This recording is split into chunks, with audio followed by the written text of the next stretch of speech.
Good morning. Tuesday morning breakfast. அதே உருளைக்கிழங்கு, அதே சப்பாத்தி. ஆனால் புதுசாக போட்டிருக்கா.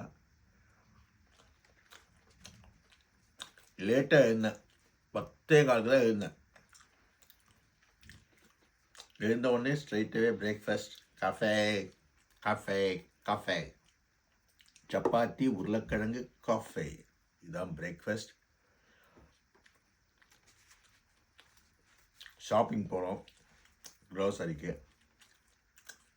அந்த வீடியோ போடுறேன் பாருங்கள். இந்த ஊரோட அழகு.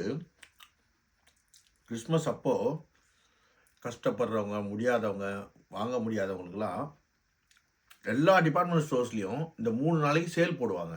எப்படின்னா ரொம்ப சீப்பாக போடுவாங்க.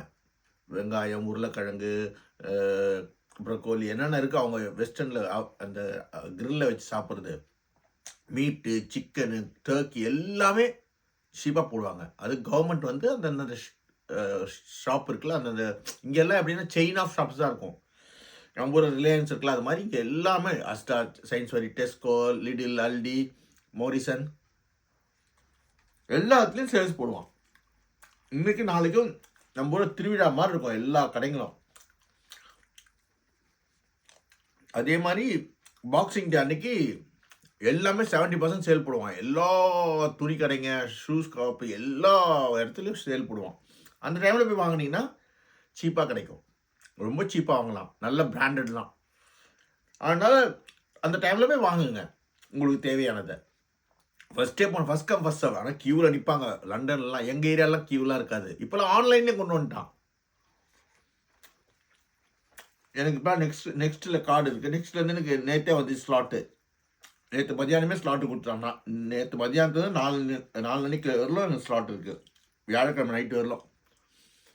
இந்த மாதிரி கிடைக்கும் போது இந்த மாதிரி எல்லாருக்கும் கிடைக்கணுன்றது தான் இந்த நாட்டோட இந்த ஊரோட அழகு. சனட் 25th ஹாப்பி பர்த்டே அவருக்கு. Happy birthday Sanat. ஹாப்பியாக இருங்க, சந்தோஷமாக இருங்க. ஜீசஸ் கிரைஸ்ட் பிறந்த அன்றைக்கி பிறந்திருக்கீங்க சனட். நல்லா இருங்க, வாழ்க வளர்க. Happy. Thank you Kannamma for your chapati and kizhangu. God bless everyone. வாழ்க்கை வாழ்வதற்கே எதை கொண்டு வந்தோம், எதை கொண்டு சொல்ல. எது இன்றுடையதோ நாளை மற்றொன்று ஆகிறது, மற்றொன்று வேறு ஆகிறது. இதுதான் வாழ்க்கை. இதை புரிஞ்சவன் மனுஷன் ஆகிறான், புரியாதவன் மிருகமாயிடுறான். அவ்வளோதான் வாழ்க்கை. Life is once. Enjoy your day. God plus.